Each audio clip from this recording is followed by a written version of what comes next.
Crank up the volume and get ready for real-world bird hunting by listening to the Wingmen Podcast by Eastmans. Now your host, Todd Helms. This episode's brought to you by Federal Premium Ammunition. You know, I've been shooting Federal for a lot of years, guys, and I can't say enough good things about them. Everything from the TSS Black Cloud loads to the Blue Box Steel, and now the heavy bismuth loads that they have, and of course the traditional tried and true Black Cloud FS steel. They got a load for everything. Last year I had a chance to put some of the new stuff through the paces, and I cannot speak highly enough about it. It swats birds out of the sky, gives me awesome patterns, and with the new heavy bismuth, I can use some of my old shotguns in the field as well and not have to sacrifice performance. So guys, when you reach for shells this year, reach for Federal Premium. Hey guys, welcome to another episode of the Wingmen Podcast, and my guest this morning, it's morning, sorry, is Devin Mellars of Platte Basin Outdoors. Devin's a man of many different talents and abilities. He doesn't just guide and outfit. He does that kind of because he likes it. He is gun store owner or gun shop owner. He is a firefighter. He is dog trainer and an all-around just great guy. Devin, dude, thanks for being on. Did you freeze up on me? No, I'm here. Yeah, cool. I don't know about dog trainer, but dog owner, right? No. You've been out chasing sage grouse or anything? Season's over now, but no, I didn't get out for any of that. But I'm packing up today to go chasing some pheasants. I'm gonna load the camper up and go on the road for a little bit. So awesome! You got a little time off. Yeah, see where that goes, and this week and next week, and you know we've got a nice early season here, so we'll have a good time doing that. Me and Goose will load up in the camper. Goose. Man, I missed that dog. We had a good time with you guys last year down in Colorado hunting geese. That was where I got to meet Devin, along with everybody else from the Platte Basin Outdoors crew. And we're getting actually ready to drop that goose hunt. The edit looks awesome. It's going to drop probably about the same time this podcast does, actually. But did you get in on any of that early teal stuff or dove stuff that those guys were doing down there? I didn't. I get busy this time of the year just trying to spend some time with the family. But, you know, John, Mike, Zach, Jalen, all those guys, they do a pretty good job during the early teal season. I was up here building some fences, just trying to get everything locked down before I go MIA for a little bit. But, you know, just spend some time with the family before I get busy. So, you know, today's the last day I'm home for a little bit, but have some dinner and, you know, watch some movies with the kid and the wife. So just setting absolutely. up for that, but, you know, let the wife hang out with Goose for a little bit longer. He's right here next to me. He wants to be pet. I think he heard you. I think he did too. No, that's cool, man. Yeah, you gotta get that family time in. It's like we gotta pay our dues before get all that honeydew stuff done, get all that build. It's like a bank account. You know, you gotta keep making deposits all summer and early fall so we can go and do the other stuff that we love to do. How much time are you planning on being out? I mean, you've been on every time that I've done something with Platte Basin, you've been there. You know, last year you showed up in Nebraska for the snow goose hunt we did, which we're excited to drop that. We hunted with the Cryptech guys. That was a ton of fun down there with Butch and the crew from Cryptech and the guys from Tangle Free. Man, we had a good time. And you showed up at the end, kind of help out. It's like everywhere you go or everywhere I go, you go, it seems like. I love it. I love spending time with you, man. It's just one of those things. It's like you find people around the hunting in different hunting camps, wherever, that are just like fun to be with. And you're one of those dudes, man. Well, I appreciate that. Yeah, you guys were a big push for me coming out there. You know, I was planning on going out there at some point, and Mike and John had told me when they needed some extra help. So that's when I headed out there. I've got the fortunate schedule of working the 2 days a week with the fire department. So I can squeeze a lot of hunting in between the time of work and the time off. So it's a good schedule for it. Did you get into being a firefighter or fireman based upon that schedule? I mean, that's got to be nice to be able to have. I mean, it comes with trade-offs. You're putting your life on the line every time you go to work. But on the other hand, you get quite a massive amount of time off to go hunt and play as well. Yeah, and especially if you're at a busier house, you're there, and it could be a busy 48 hours. But no, I actually, when I got into the fire service, I didn't know much about it. It was just kind of one of those things in college. I was going one direction, and then that direction changed, and I've met some people in the fire service, and I was like, oh yeah, let's go that route. And then I've worked a couple different schedules, and the 48-96 tends to be the best one for me, especially because I don't live very close to where I work either. So you work in Colorado, correct? That is correct. And then I live up here in Cheyenne. So that's what I thought. It's not a bad drive. It's about an hour and a half. I got off this morning and drove home before this. So it's not a terrible drive, but yeah, the time off is nice. You can go home, kind of pull yourself away, but I try and make myself available to there as much as I can. So and you're working a 48, you're at the station for 48 hours for basically 2 straight days. You sleep there, shower there, eat there. Yep. Pretty much a second home. The home away from home with my second family. Yeah, I bet. That's got to be, and I'm thinking about younger people listening to this that may want to do something like that or get into that. You said you were going one direction in college, and then you kind of found this. Walk us through that. What did that look like for you? How did you get into that? Yeah, it was kind of a funny story. When I was younger, I kind of wanted to be a police officer, and I was going to school, and I didn't really know what I wanted to do, so I did a ride along with one of the local police agencies, and I was like, this isn't for me. Like, it wasn't fun. Like, it's not like TV puts it. I'm like, right. And he was like, I got somewhere to take you. So he took me to the local fire station, and he was like, go meet these guys. And he actually told me, he was like, this was the career path I wish I would have taken, but I'm too vested in what I'm doing now. He's like, you're better suited. And he was right. Then I went through fire academy, went and got my EMT, and got picked up shortly after that. And I've been doing it for a while now. So yeah, it was a funny story how it happened. Like, it was never on my radar. Like, the little dreams of being a firefighter as a kid, like everybody has that at some point. And I grew up next to a fire station, and, seeing all the guys out, playing basketball, and we play pickleball now, but that's pretty big. That's pretty big in the fire service now for, just building some camaraderie and having some fun and just getting people moving around. But yeah, I grew up next to a fire station, and it really wasn't like, I didn't really know it was a career path that you can go down, right? Like, it really wasn't on my mind.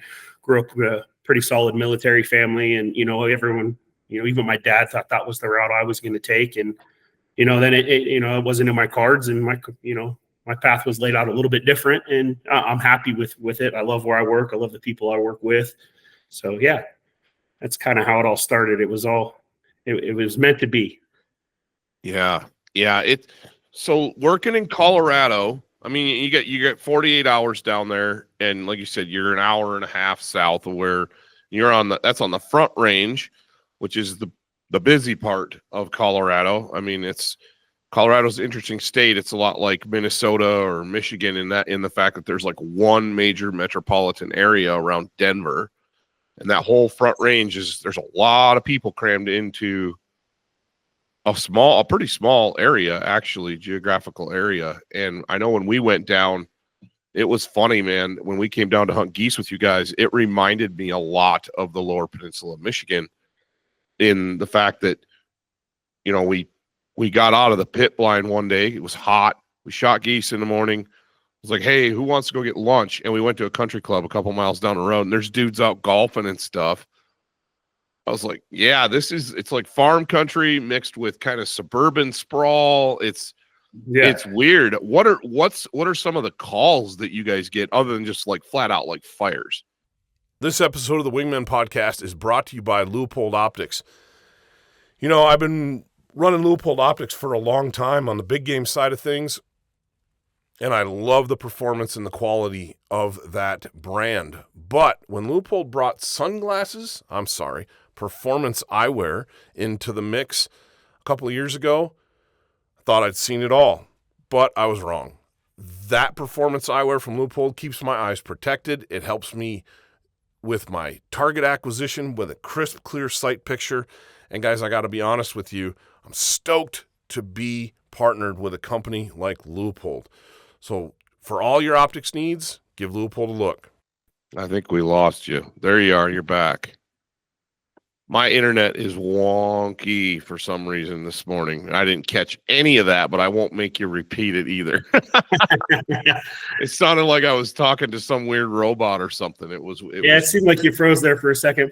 Yeah, I was just saying it's mostly medical calls from, stomach pains to cardiac arrest. It could be a wide range of things. But if you call 911, you pretty much get a fire truck, a medic unit, and a police officer. So yeah, fires are very low frequency in our area anyway.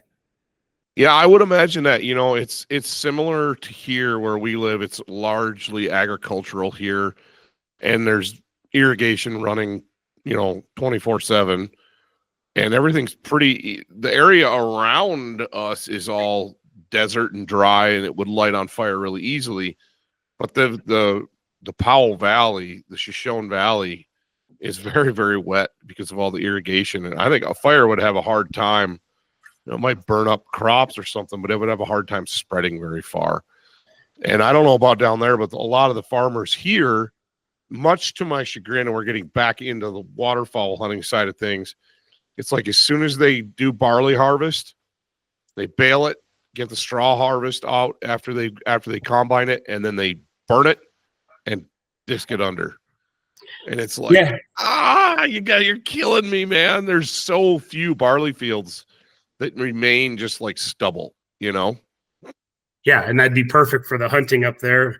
Oh, yeah. It's so rare that to have a stubble field to hunt that when the birds find one, when there is one that's left over, maybe the farmer doesn't do that or didn't get to it, and it's a stubble field and there's some waste grain in there, it's like a magnet. And it geese, ducks, it doesn't matter. And it is, when we get weather and they find a barley field like that, oh my gosh, it's unbelievable. And I'm actually very, very fortunate. I do have one farmer who I have a good relationship with that he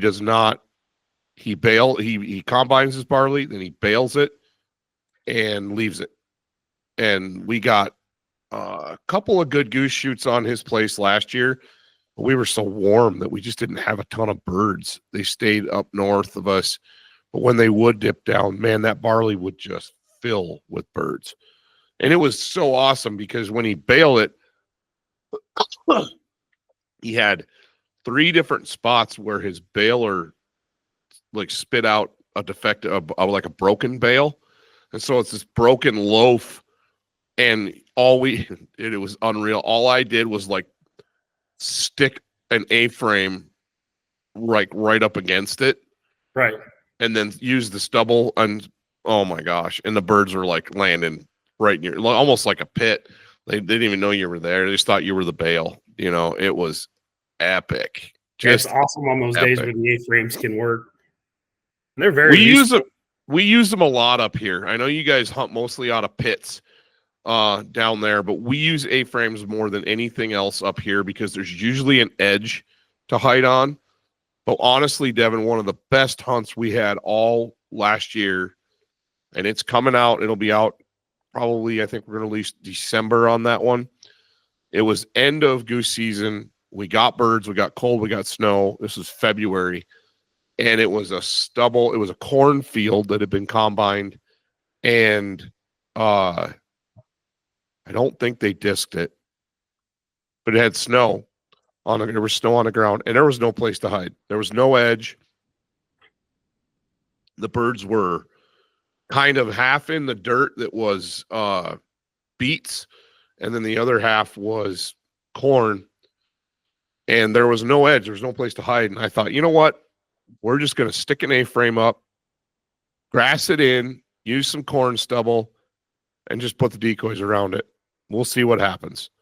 And our birds up here are so stupid. It's like, well, when the weather's right, you pretty much can set your hide anywhere, and yeah, as long as it looks like it kind of should be there, and it's not that big of a deal if the weather's right. If you're fighting the hot weather and the stale birds, then that makes it a little tough. But yeah, when the weather's right and you got new birds and you've got a decent field with some stuff they want to be in, that was what it was wherever. Yeah, exactly. And I think guys get too off in the weeds on some of that stuff when it comes to hides. If you've got the weather, which we did, it was really cold and we had snow and we had fresh birds, all those factors combined where it was like, yeah, just don't overthink it. Get your hide good so you're hidden, but don't try to hide the hide. Just let it do its thing. Let it hide you. And that's the beauty of A-frames is they're comfortable. We had a heater in there. I mean, it was perfect. And we shot a 4-man limit out of that thing in like 30 minutes. I mean, I love those hunts. Yeah. You're out there to have a good time, but man, it's kind of fun when it just works and it's done right, and you're kind of in and out. You got a bunch of shooters that can put them down. Yeah. So that's always fun whenever you do that. And we'll use the A-frames every now and again, especially if we have some seasoned hunters or people, when we have new hunters or wives and kids. That's why we like the pits. We like to make it as comfortable as possible. Yeah. A nice comfy chair. We can get it pretty much as warm as people want it with those heaters that we're running. So, that's the purpose of the pits for us. We want it to be as comfortable for the clients as possible. So, we try and make the pits as nice as we can. And I think we have we've got some pretty dialed in locations with some nice pits. Oh, it's unreal. And I'm looking forward to coming down again this year. I've been talking to Mike. We're going to try to bring some guys from Weatherby down. And I'm just listening to that podcast. Yeah, that'd be awesome. Yeah, it would be super fun. That's a partnership that we're super excited about. And it's kind of a natural fit. It's a Wyoming company. We're a Wyoming company. And they're like-minded. We're really excited about it. And it doesn't hurt that they have great shotguns. The new Sorix is, I'm excited to put one in your hands and let you shoot it. It is an awesome, awesome shotgun. So I'll have to try it out. But yeah. It might have to come down if we have the doubles coming in. You guys are going to have a shoot off. I heard it was a fun day on the clay range for you guys up there. It was. Adam Weatherby he's a gunner, man. I mean, what people don't understand about him is that, they think, oh, he's the president and CEO of Weatherby. He owns Weatherby, okay, whatever, third generation. Like, yeah, that's all fine and dandy. But Adam was a highly competitive trap and skeet shooter in high school, and I believe into college as well. And it shows. Like, I've shot enough with him several times where the man doesn't miss very often. And if you're playing a round of elimination like we were, you don't want him on your right side because he will eliminate you if you miss a bird. And he's obviously a great rifle shooter too, but that's the beautiful thing about that company is they've always made shotguns. They've always made great shotguns and had their name on great shotguns. But to watch the innovation that's coming down the pipe with them, with the new location in Sheridan, and then this new ethos, this new mindset, and all these new ideas, it's just cool, man. There's nobody else out there. There's one other company that excuse me, I'm fighting a cold, man. It's been kicking my butt for like 3 weeks. There's one other company out there that takes the Italian inertia platform and really customizes it, but they're really small. They're hard to get. They're really hard to get your hands on. But Weatherby taking that gun, sourcing it in Italy, and bringing the Sorix in, and then custom painting it and their people are doing it by hand. It's not like they run it through a machine. There is one that's hydro using tipped. Sponges and painting the stocks. That's crazy. So someone's So custom cool. every time. Yeah, it was so cool. So each one is unique. They're all going to look similar, but there's no two that are the same because they're hand painted by a human being. There's like, when we were at the factory, there's like 4 people lined up, like just painting on those stocks down the line they go. You know, there is one that's dipped. It's offered in original Mossy Oak bottomland, and that one's hydro dipped. And that's a cool process to watch too. We're standing there watching them dip stocks in the hydro dip machine. It's pretty cool. But yeah, I had one hunt the other day, the first hunt of the year for me, and I shot the Sorex that morning, and it was like, I didn't shoot a lot. I think I shot 5 rounds that morning. I killed 2 geese and a teal and a widgeon, and then I missed once. So I butt, as you guys know, I butt shot a goose, a crosser, high crosser, and I missed him on the second shot, and he sailed over. Hondo mopped him up about a half mile away at the end of the hunt. Nice. But sometimes it's fun to see the dog work, though. If I come down this year to Colorado, I'm bringing him. You know, I did not bring him last time, and because there was too many variables. It was all new, and you guys were going to have dogs, and then I was like, that pond we were hunting on for ducks. Oh, Hondo would have made that very, very easy. It would have been like, that would have been easy. But I just want to try to get him in a pit. Goose that day either, so no, you didn't, because Goose is a machine, dude.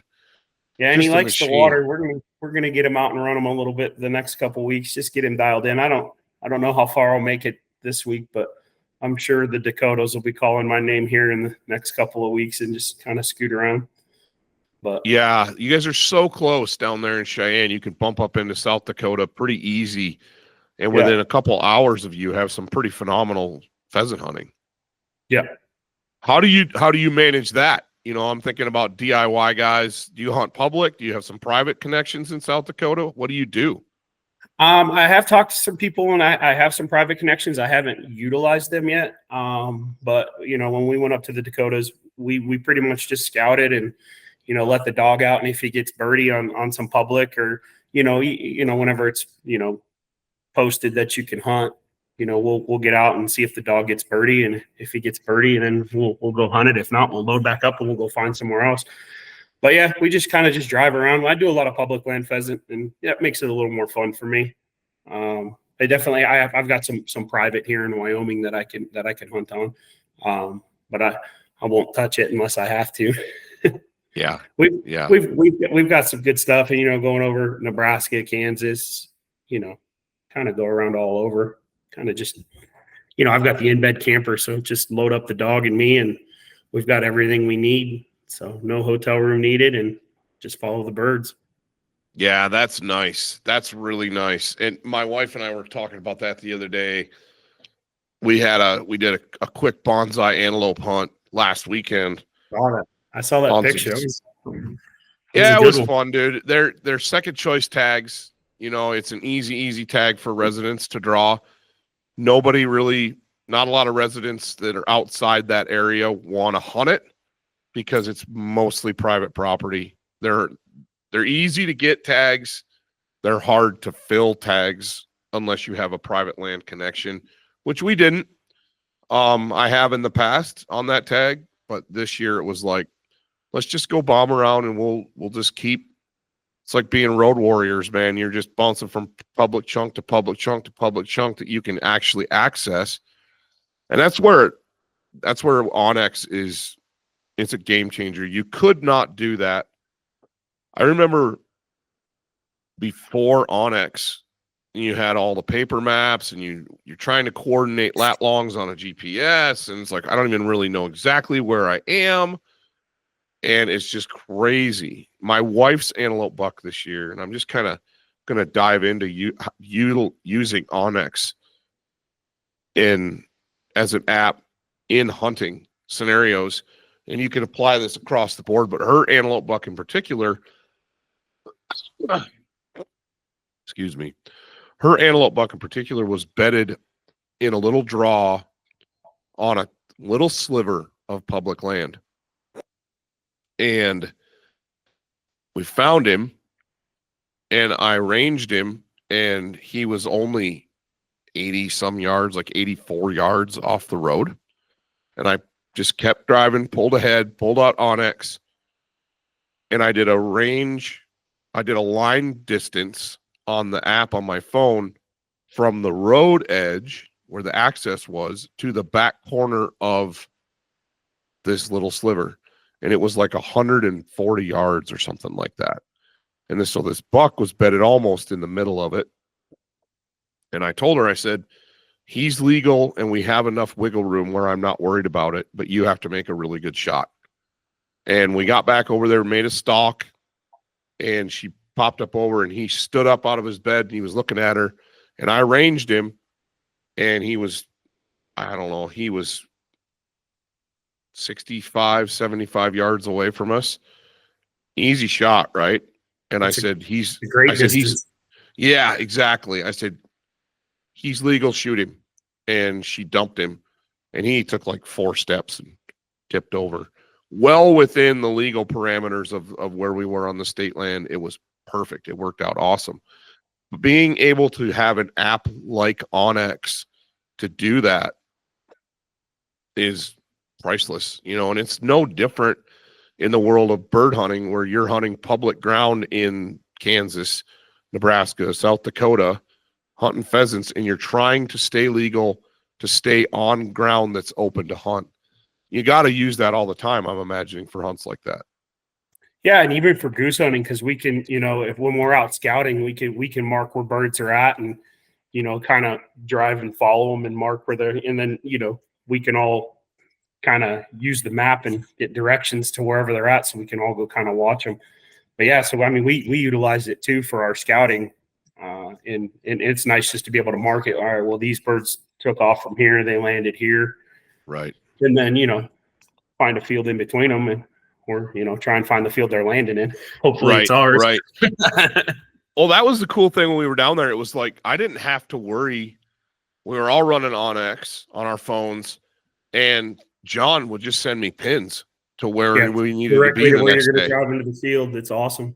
And they've added driving directions on the app now, so you just go to, and it takes you right there as a driving direction. If you have Onyx loaded in your, my vehicle's like yours, it's not that technologically advanced, and I haven't upgraded the system in it or not. It's just original. So I'm looking at my phone as I'm driving, or I got a pin to the dash or something. But you can get the app in these new vehicles. You can, get your app screen, and you can download the Onyx app in your vehicle and just, and it'll take you right to it. Having that ability to share waypoints and share information in a platform, man, it just makes everybody's life easier. So, we're going to meet at the K&L truck stop, blah, blah, blah, blah, blah, at 4:30. No, man, it's just show up at the field at this time. It's easy. Yeah. You guys got to have clients that just love that. I know I do. Yeah, and the waypoints and everything else, and just us being able to track things with it. But yeah, the directions, that's a game changer. It is a great app, and it's just nice to be able to keep legal and for the general public that doesn't hunt all the time, it marks everything for you and lets you know what you can access and what you can't access, or who you got to call to try and get access. So yeah, it's a pretty beneficial app for sure. I know we all run it. Yeah, no, it's phenomenal. I love how easy it is to use and how robust it is. We did family elk camp down in General Elk Unit, and my 9-year-old is old enough where she wants to go with me like a lot. And I'm thinking, your thought process has changed when you're a dad. I never in my life would have thought to like use Onyx or the tracking feature in Onyx as a way for somebody to find me or for someone to get out. But with her, I'm like, yeah, if something goes sideways back in here, I have a heart attack, or I fall and twist, break a leg, or something bad happens, God forbid. She knows how to use the app, and she can follow that track in reverse, like a digital breadcrumb trail all the way back to the truck. She knows how to drive the truck. She could get in, or she could get somebody flag somebody down to get help. Most important thing in my mind isn't me, it's her. It's getting her out of there So she goes and gets help, and then she's safe. There's little things like that you think about, like, man, never thought of it that way. But when I look back on that last week's hunt, I have tracks and waypoints all over that whole elk area that we did, because everywhere we went, I turned the tracking feature on so my kids or my wife could follow it out. Yeah. You know, my buddy dropped a coat one time elk hunting, and we followed it back on. I'm like, well, I've been tracking this whole walking excursion we've been on. I'm like, let's just walk it back the other way, and we definitely found it. So, you know, it's pretty accurate for that. And it's funny because I have air tags on my truck, and my daughter on the duck hunt we did when you came down, and it was the last day of duck season. You know, I got off work that morning, and I wasn't really supposed to hunt that day. And Mike called me. I'm like, yeah, let's do it. This sounds awesome. Let's go ahead and do that. And which is why I didn't have goose. But, you know, I wasn't home. And then it hit about noon. And I don't know if you heard my phone call when we were like picking birds up. But my wife had called me, and she's like, are you okay? It says you're in the middle of a pond. Like, I do remember that. You use the air tag on my truck, and that's why we have it, right? So heaven forbid when I'm out solo hunting, if something happens to me, at least she can, you know, find where I'm at, you know, hopefully I'm okay, or, you know, find the dog at least, you know.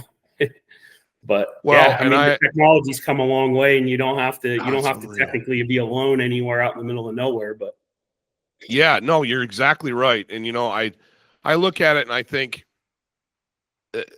there's two ways of looking at that technology, and this could go for a lot of different technology in the hunting space. And I like where this conversation's going, because there's a lot of folks out there, and myself included from time to time, where I look at it and go, you know, I think maybe we've gone too far with some of this tech. I think some of this tech has made things too easy. I think some of this, well, here's the deal. I remember when spinning wing decoys came out, like the first one ever. And I bought one, and everybody was like, no, they should outlaw these things. They're too easy. And I don't remember who it was exactly, but somebody pretty famous said, just wait. The birds, in a season or two, the birds will get used to them, and they won't be nearly as effective. And it took like 3 seasons. And to this day, hunting water, like hunting our rivers, I don't use a spinner most of the time. Hunting fields, different story. It's like you have to have a spinner. I'd rather have motion on the water, like a ripple butt or a pulsator, something or a flapper that's on the water that I can turn on, and it's like a duck, you know, flapping it, stretching its wings. A straight up spinner, man, so many birds have gotten used to seeing that, especially on water sets, and especially with just like most guys are running like one. And I've said this for a long time. You got to run an odd number or a lot of them. Like you got to run 3, 5, 7, something weird that looks different to those birds. Yeah, and you got to look different than everybody else hunting, and especially on the front range, there's a lot of hunt pressure. But so yeah, you guys, especially down there, and for our area of the country, you guys by far have the most hunting pressure. Yeah, there's a ton of it. So you definitely have to be dialed in with what you're setting up, and being cognizant of, you know, everyone around you and what they're running, and making sure you're setting yourself apart with the spreads and decoys, spinners, flappers, whatever you're using.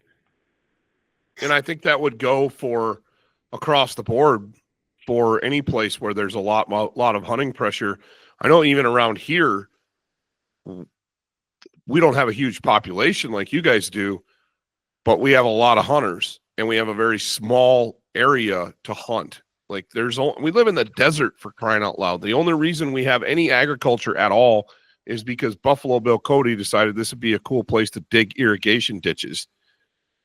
I mean, seriously. And to this day, it's one of the most advanced irrigation systems in the entire world. We have an endless supply of water coming out of Yellowstone.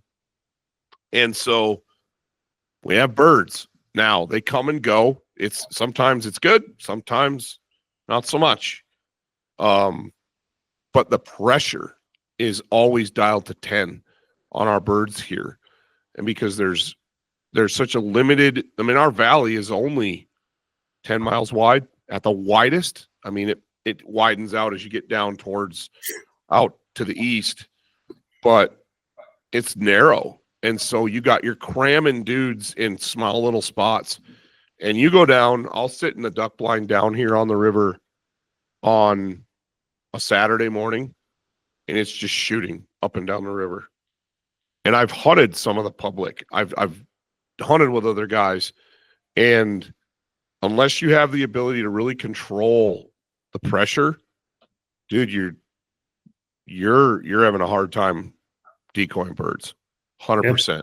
That's where you got to look a little bit different, right? Right. Some you got to days be in a it different works, spot. some You days got to your be outfit's set changing different. everything. Exactly. What are some of the things that you guys do different that sets you apart? I don't, our pits set us apart from a lot of guide services. The dual guides and the dual calling, multiple eyes up, that are kind of trained to look up. That allows our clients to stay down. And then, the two guides can be looking in opposite directions. And that's kind of the reason why we sit next to one another as well. There's a lot of advantages to that, and that's kind of against the grain. Most guides want to be on the edges, and they want to be on the ends. Correct. And that was unique, Devin. There's benefit to that where you can slide the birds, but I think we're good enough on the calls and we're good enough at communicating where we're not competing with one another. So yeah, the dual guide system, that I think that's key, because you can have 50 birds out front that you're paying attention to, but if you're not looking behind you and you got 300 locking up and starting a big spin with the 50 in front, it's nice to have a second set of eyes in there for sure. And our spreads, we read the birds and we set up for it, and between all of us that have the decoys, we've got enough to fill a field if we have to, or we have as little as we want to run. But we tend to run the big spreads on the lessers. It's a lot of work setting them up, and clients can help if they want, but they don't have to. Or me, I'm always early, so I like to get there and start setting up before even anybody gets there. If I'm bringing the decoys, I'll be in the field already setting up by the time most people get there. And that's a couple things. I tend to wake up early anyway, and then it's kind of a nice moment for me. I just let the dog run around, burn a little of that pointer energy a little bit before people get there. He's got plenty, so he's not going to run out. But yeah, the reading of the birds, and I think we do a good job on that. Mike, I want to know how much fuel that guy goes through in a season, because he is always scouting. Like, even if we're going to lunch, he's still scouting. Like, he's always out there. John does a lot. Aspen, John's girlfriend, does a lot of scouting now. So yeah, it's huge. We all kind of put in the work. I'll drive down on days off that I'm not guiding, and I'll scout the stuff on the north end for them. Just small little things. And, I don't think any of us mind driving around. So that's kind of a nice thing. Most of the time I'm putting the podcasts on and just listening. We listen to yours a lot. And again, we so talk you're about, the ones. I wondered who that was. Well, and we talked about it, right? Like, I can go on a scout with my daughter and kick your podcast on and not have to worry about something being said that I'm going to have to explain to my daughter, that's pretty young. Dude, so that's been the goal from day one with this podcast, is to have it be family friendly and have it be entertaining at the same time and have it be educational. If somebody doesn't have to worry about turning it on in the vehicle, I spent an entire weekend in my truck with my kids and my wife last weekend, and I didn't have great cell service. So I had a couple things on that were downloaded and ready to play. And I had to be very careful about what I chose, turn on the XM and listen to college football. I listened to my Michigan Wolverines get shellacked last weekend, which, oh my gosh, but whatever, it is what it is. My wife had to endure a Ohio State beating the pulp out of her beloved Iowa Hawkeyes. So, it is what it is. But yeah, having the ability to turn that on, I appreciate that feedback, and I appreciate you saying that, because that's been a goal from day one, is to have it be enjoyable, entertaining, and clean. Because I feel like there's just such a lack of that overall. But back to the windshield time. You said Mike Tracy's the owner, operator of Platte Basin Outdoors. And you guys, I asked you what sets you apart, and I think one of the biggest things that sets you apart is the amount of time you spend as a unit scouting. I've said forever, windshield time kills geese, hands down, and ducks, hands down.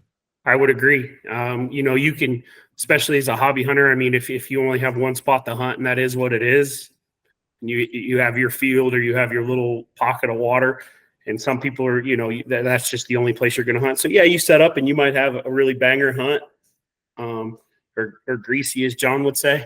Greasy. When we came back from Nebraska, Ike and Brandon went on that hunt with me, and we added about 16 words and phrases to our vocabulary between Jaden and John. I mean, we were just dying, dude, just dying. And that's the other thing. You guys, not only do you run a first-rate operation as far as getting people on birds, pits are super comfortable, the scouting is top-notch, so you know it's going to be dialed as much as hunting can be, right? Because it's hunting at the end of the day. You can't promise a limit every time, but exactly. That's an easy phone call with Mike, and Mike always wants to make it right with the clients. So, and that's one of the things. All you got to do is give Mike a call, and he finds a way to make it right and make you happy, make you feel like it was worth your money. You're exactly right, and I love that. Mike is the only outfitter. Platte Basin is the only outfitter that I know of that has literally a guaranteed hunt. And they're not guaranteeing limits. They're guaranteeing your satisfaction. And if you get out on a hunt and things are crap, maybe you don't jive with John, or because he's so hard to get along with, all of you guys are first-rate personalities. You're all fun to be around, but, for whatever reason, it doesn't work out. You're not happy with it, call Mike. He's going to make it right. He's going to get you on another hunt and get you the experience that you're looking for. That's rare. I can't think of anybody that operates that way. I can't either. And whenever it came about, and that was a platform and a stance he was willing to take, I was like, I like it. We can definitely work with that. Yeah, I love doing stuff with Mike. We're looking forward to doing more stuff with you guys this year. Like I said, getting the Weatherby crew in a blind somewhere. I think the spot that you guys took the Cryptek guys last year, and we weren't able to join on that. I think we're gonna try to do that. There's just so much stuff that I'm looking forward to. How much local stuff do you guys get? How many local people that live there? Because when I've driven through the Front Range to go other places or come down, you guys have a lot of birds. Yeah. And I think across the country, guys would think that, they don't necessarily think, Denver and geese, especially geese. I mean, you guys have ducks, but you guys, the amount of geese that are there, especially little geese, that you're a destination for that. Correct. But I can't imagine, one of the things that stuck out in my mind as I've been down there a few times is I can't fathom trying to DIY that. Can't fathom it. And when you're working the little birds, right? Like there's a lot of money involved with the amount of decoys that we run. So yeah, we get quite a bit of local traffic. We have guys that do. Mike does hunt packages. So we have several people that you can go spend the thousands of dollars that we all have invested, or you can pay a fraction of that and hunt with us. 6, 7, 8, 10 times a year, however much you want to go. And it's a good system. It's nice to whenever they buy the bulk packages, because then they can kind of pick and choose, or they can set their dates. We can all put it in the calendar, and so there's quite a bit of local. There's a lot of veterans hunts, charity hunts. So with the we give, or Mike will do like hunts for like Pheasants Forever. Or we did one for the Navy Ball that was actually held here in Cheyenne. We did that last year, and we didn't have a great hunt the first hunt, but the second hunt, we had some crazy spins, some really big spins, and they were absolutely ecstatic about it. And, so yeah, we have a lot of locals. I would say the majority of our hunts are probably locals, but that would be a Mike or a John question. Right. Right. Just, And John Brunelli is part owner in the company as well. But John is kind of like, I see John as almost like the general manager. He seems like he runs like the day-to-day operation side of it. And then Mike is the CEO. He's kind of the one that's making all these moves and doing everything. Correct. But you guys operate as a team, and you all get along. It's obvious you get along. It's obviously you enjoy each other's company. And it's super cool to see that. Yeah, I think more and more back to pressure, hunting pressure. I think more and more the idea of investing $25,000 in a decoy setup and a trailer, and then all the scouting, and then just trying to pin down access in a place like that. It's tough on the Front Range for sure. Super hard. So you can either do all that, or you can buy a shotgun, shells, and a license and pay somebody like you guys, just go hunt. You've got it handled. It's no different than hiring a lawn care service to take care of your lawn because you're a busy professional. You got a million things going on, a million irons in the fire. You're chasing kids around, and you hire somebody to take care of your lawn for you, or you hire somebody to take a tree down in your backyard. I'm looking at that right now. I cut firewood all the time. I've run a chainsaw my whole life. I know how to take down trees and take them apart, but I'm not going to take down the giant cottonwood that's half dead in my backyard because it's in my backyard. I don't want to drop it on my house or my neighbor's house, and I don't have the equipment to take it down in pieces like it needs to be. So I'm going to hire that done. It's no different with hunting, with waterfowl hunting especially. I would agree. And, with us, I don't think we have anybody, any one of our guides, if there's, everybody from kids to people who have gone on guided hunts a ton. If you bring a goose call and you want to learn some of the stuff, we'll teach you what we know. And, between John, who absolutely rips on the calls, we have Zach Call, who makes his own calls, but, anybody who asks questions or brought a call and they want to learn some stuff, there's tons of opportunity to take. And, we can talk about how we're setting up spreads. We can talk about how we're playing the wind, and we're willing to give up that information, right? It's a learning experience for the people that come in and pay us to take them on a hunt. So it's not just for them there to shoot birds and us to sit there on the call, but if they want to learn what we're doing, we're more than happy to assist with that. And we all kind of have our own style, and everybody has their own style of calling, their own cadence, and people can pick and choose what works for them.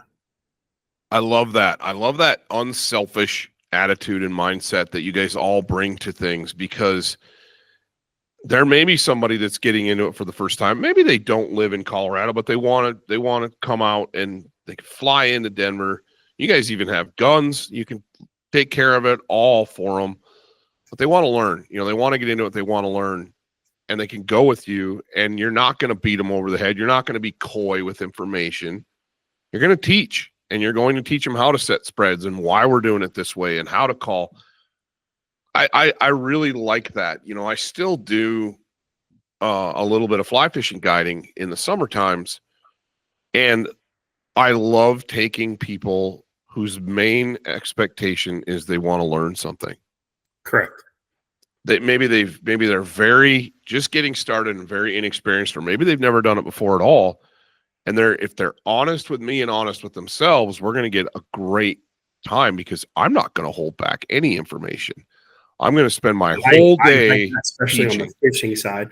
I'm a terrible fisherman. My dad loves fishing, and I'll take him places, and I'm like, I don't know, you go catch fish. And I paid for a guide one time, and it was kind of one of those things. I think we talked about this in the pit, and I think you or somebody had a similar experience, and it was kind of one of those things where the guide was catching fish, and I'm like, He's like, I don't know what the problem is. I'm like, well, that's why I paid you. Like, can you show me what I'm doing wrong? I'm terrible at this. And I told you I'm terrible. I'm like, it's a good thing I'm good at hunting because I'm a bad fisherman. But, you know, it was one of those experiences. Like, I mean, you still tip them for their time. But I was like, I wish you'd have taken some time and taught me something. Not, hey, watch how I do this. And you know, he's casting it out there, hooking a big fish. And I'm like, I just want to catch a fish. And so when I say I'm a terrible fisherman, I am absolutely terrible. But you know, Jalen's a good fisherman, and I didn't get an opportunity to get out with him. And John does a lot of fishing, so you know, they're all good at it. Not me, not so much. I enjoy it, and my dad likes fishing better than hunting, so we do a lot of it. But we usually, you know, go up to Alaska and pay someone to take us, or you know, where we stay. You know, you can floss off the deck, but that's not fair. That's catching there. But yeah, when it comes to the fly rod. Yeah, it's called a meat run right there. Well, yeah, when it comes to a fly rod, I am not your man. I enjoy it. I'm just not good at it. Sure. Yeah. If I get to the end of a day of guiding fishermen and they haven't learned something and had fun doing it, then I've failed them. You know, it's like, it's not all about, I can count on, well, not one hand because I've been doing it. I've been guiding for 15 years, but the amount of people who show up and are just really, really good fishermen, and I'm not teaching anything to them, is minuscule. Right. That happens so rarely. I had one trip earlier this year that I had these guys, they were all good fishermen. I mean, they could all fish, and the fishing was lights out. It was amazing. And they got the most of it because they were good fishermen.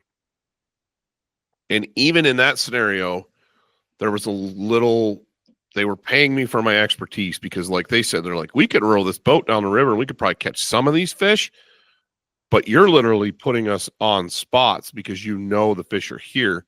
And the one guy in the front of the boat said, I would have never fished some of the stuff, some of the water that you had us fishing. Ever. And he's like, that's where we've caught almost all our fish. And so they did learn, but I didn't teach them any skills necessarily, but I was able to help them kind of open their eyes about approaching water differently. And it's no different when you're hiring a guide to help you hunt. And the big game side of things, you're hiring somebody, you know, I look at here, if God willing, I ever draw a sheep tag, I'll probably hire an outfitter because I don't own horses.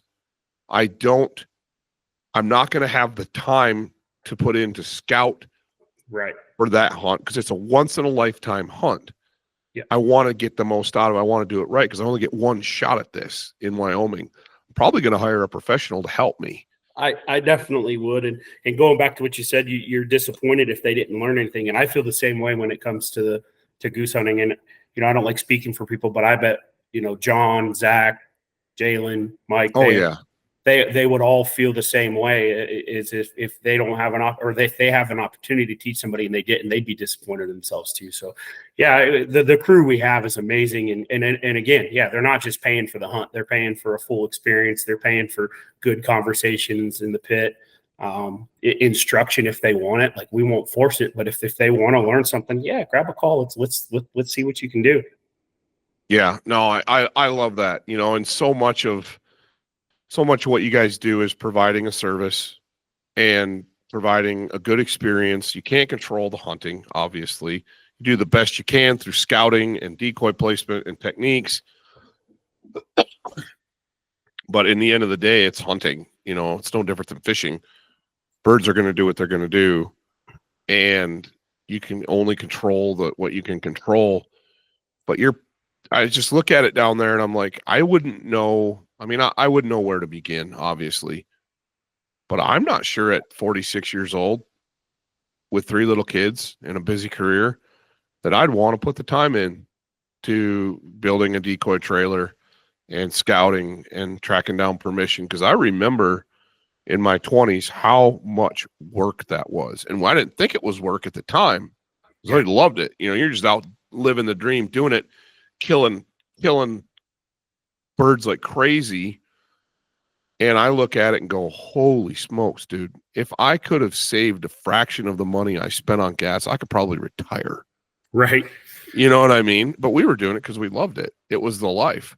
Right. And it changes, you know. I mean, you're single, you're young, you can operate like nobody. You can operate for weeks at a time on very limited sleep.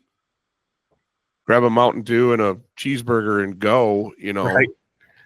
And now I'm like, yeah, after a couple of days of that, I need a break. But just I don't have that. I don't have that desire to do that at that level anymore. It doesn't mean I don't love to hunt, but I look at it differently now. It's like, and that's the thing. We all love to do it. And I think that's why we'll continue to do it. Right. Like, absolutely. And there's definitely going to be more personal hunts for me coming up in the next, in the next few years. My daughter's to the age now where she wants to really get into it. So there's going to be some personal stuff filtered in there. She's 12 now and she wants to get out there and do her thing. You know, she's got her own little GSP puppy now.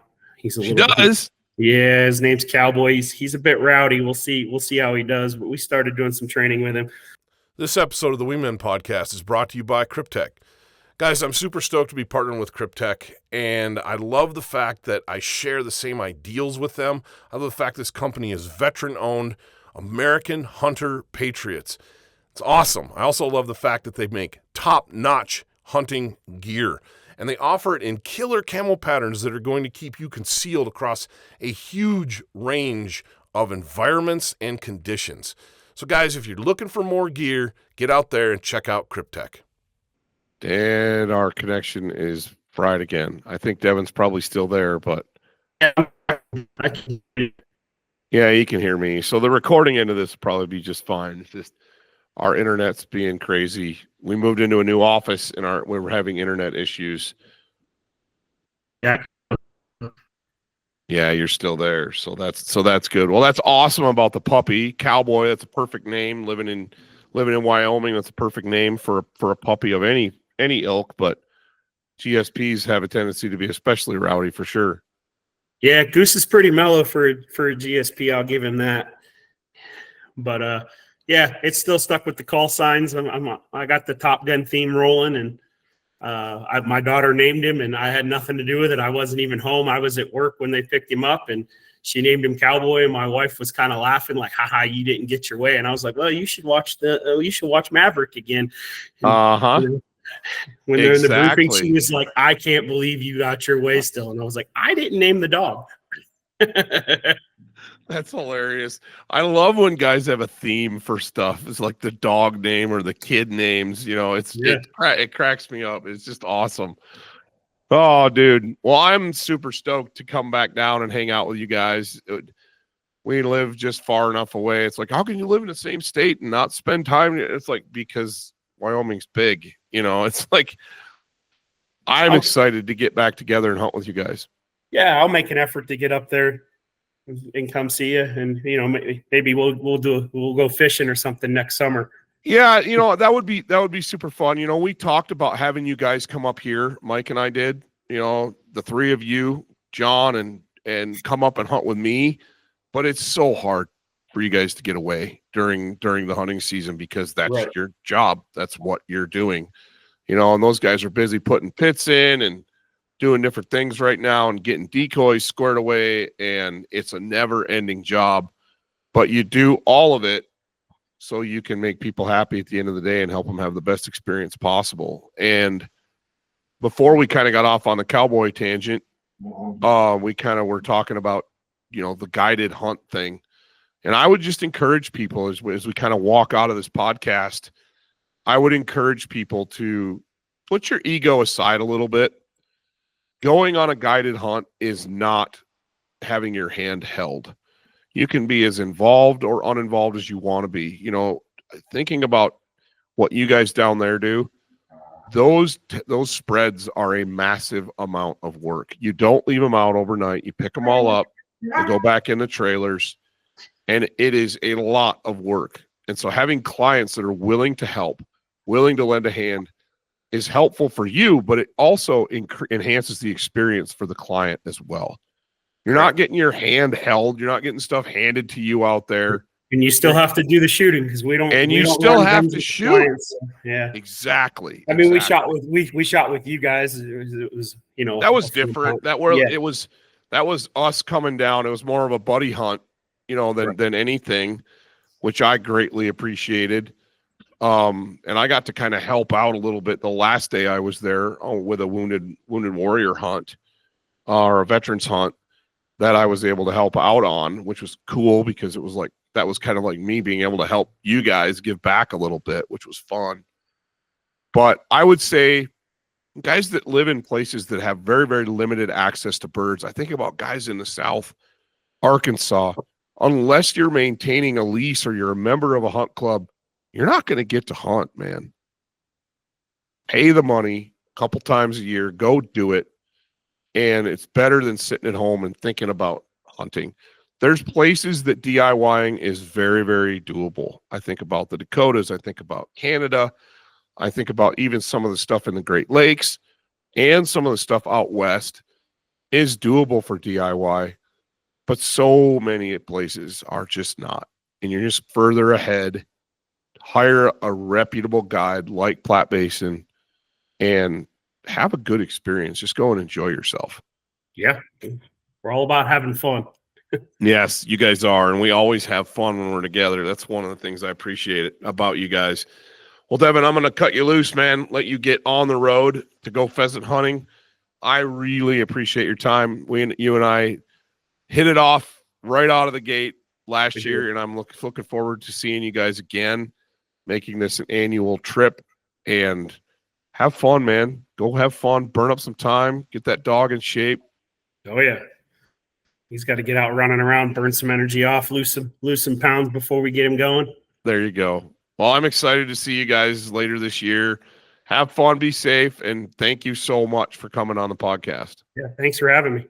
Absolutely. All right, guys. Well, that's Devin Mellars with Platte Basin Outdoors. Man of many talents, like I said, and he's always fun to talk to, always fun to have on and get to spend time around.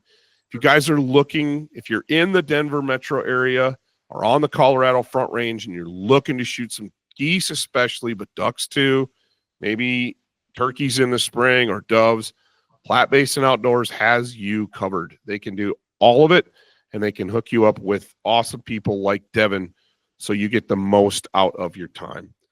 Anyway, thank you for joining us on this episode of the Wingmen Podcast. Until next time, we'll see you in the field.